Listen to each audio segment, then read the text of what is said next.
Assalamualaikum warahmatullahi wabarakatuh. Kembali lagi dengan saya, Nisa Aulianisi. Oke teman-teman semuanya yang ada di sini yang melihat, terima kasih udah menyaksikan kembali.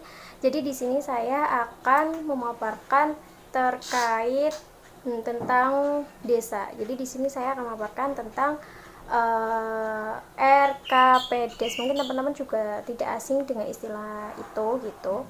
Mungkin kalau yang belum tahu silahkan cari tahu di googling, dan saya juga akan memaparkan terkait mau dikemanakan dana desa gitu. Lah, desa mana pertanyaannya? Nah, yang saya lakukan di sini adalah memaparkan RKPDes di Desa Penusupan Kecamatan Pangkah Kabupaten Tegal. Kebetulan adalah desa saya sendiri.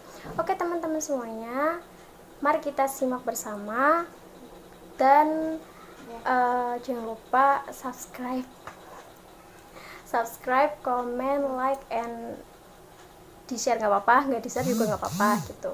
Oke teman-teman, kita simak ya. Oke teman-teman semuanya, kembali lagi dengan suara saya. Oke, selanjutnya seperti pada pembukaan awal tadi, saya akan menjelaskan tentang rencana kerja pemerintah desa atau biasa kita sebut dengan RKPDes dari Desa Penusupan Kecamatan Pangkah Kabupaten Tegal. Oke, cekidot, sebelum kita masuk ke pendalaman, kita harus mengenal dulu gambaran umum bagaimana sih Desa Penusupan itu. Desa Penusupan itu adalah desa yang terletak di Kecamatan Pangkah, Kabupaten Tegal. Ya, pastinya berada di Provinsi Jawa Tengah.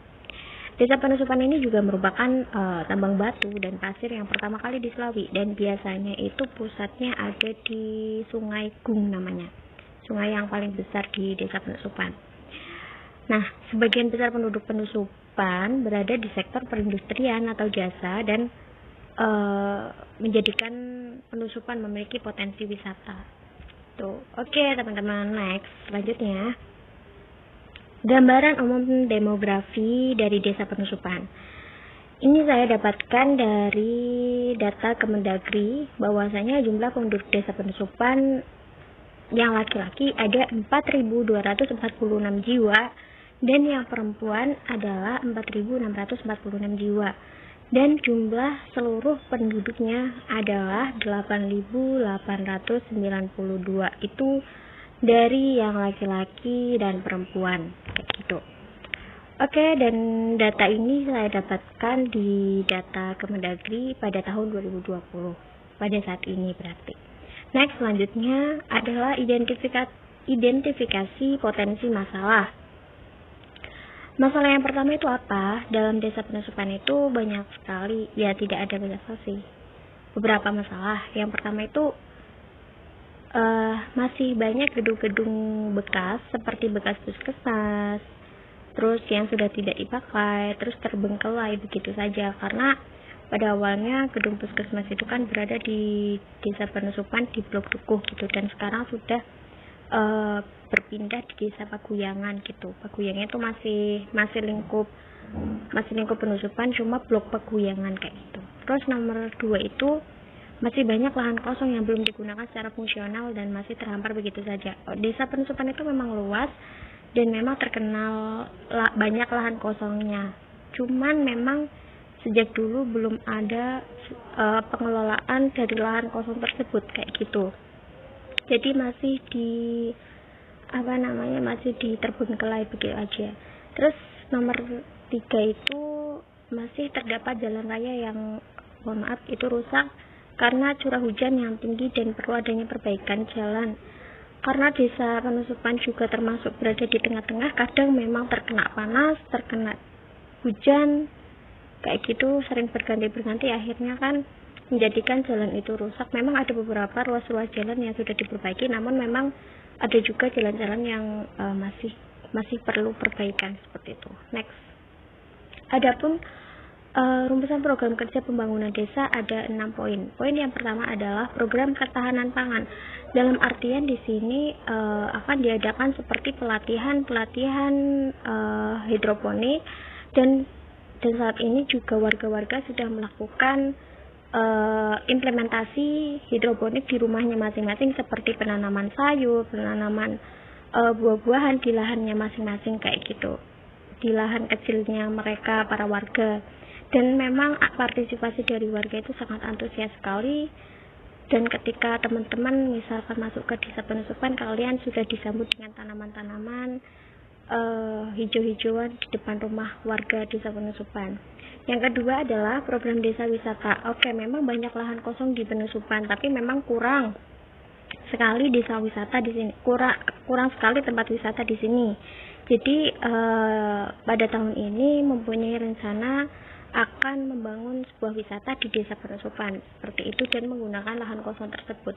Terus yang ketiga adalah padat karya tunai bidang infrastruktur. Dalam artian itu apa? Bagi para pengangguran gitu, terutama bagi laki-laki, akan ada program padat karya di mana laki-laki itu dipanggil untuk bekerja membantu pembangunan infrastruktur seperti perbaikan jalan dan lain sebagainya. Terus yang selanjutnya, yang keempat adalah optimalisasi fungsi pasar.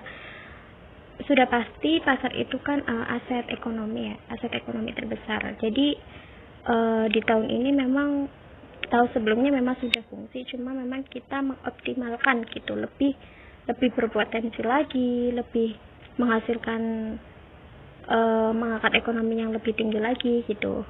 Yang selanjutnya nomor 5 adalah pembangunan gedung sarana bimbel. Jadi ada sebuah gedung penusupan, gedung puskesmas di penusupan yang sudah tidak terpakai, dan itu rencananya akan dibuat sebuah tempat bimbingan belajar, tempat bimbel untuk anak-anak desa penusupan supaya mengangkat pendidikan anak-anak di desa penusupan seperti itu. Terus yang keenam adalah pembangunan gedung olahraga yang pastinya supaya warga desa penusupan semangat untuk berolahraga, semangat untuk hidup sehat seperti itu, dan memang punya fasilitas untuk olahraga sendiri seperti itu. Oke, lalu alokasi dana desa penusupan itu mau dikemanakan gitu. Dana desa seperti yang tadi program sudah dijelaskan bahwasanya dana akan disalurkan pada pelaksanaan program ketahanan pangan, dan yang kedua dana akan disalurkan untuk pelaksanaan pembangunan desa wisata, yang ketiga dana akan dialurkan untuk padat karya tunai bidang infrastruktur untuk para pengangguran, yang keempat adalah dana akan disalurkan untuk pelaksanaan optimalisasi fungsi pasar, dan yang kelima dana akan disalurkan untuk pembangunan gedung bimbel sarana bimbingan belajar, yang terakhir adalah dana bakal disalurkan untuk pelaksanaan pembangunan gedung olahraga seperti yang tadi sudah saya jelaskan. Oke, ini dokumentasi dan sekian dari saya. Assalamualaikum warahmatullahi wabarakatuh.